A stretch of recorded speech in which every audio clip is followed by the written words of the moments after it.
¿Qué te parece la previa del partido? ¿Constancia?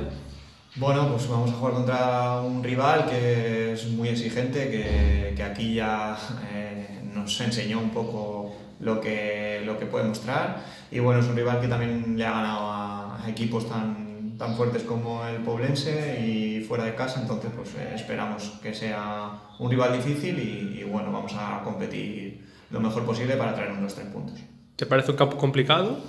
Sí, bueno, también es un campo diferente por dimensiones, que es un campo muy grande, la superficie también es diferente, que es hierba natural y bueno, es un campo bastante complejo porque es un rival que compite muy bien, que domina muy bien las diferentes fases del juego y bueno, está acostumbrado a jugar en ese campo y nos tendremos que adaptar. ¿Cómo ves el equipo de inicio de la segunda vuelta?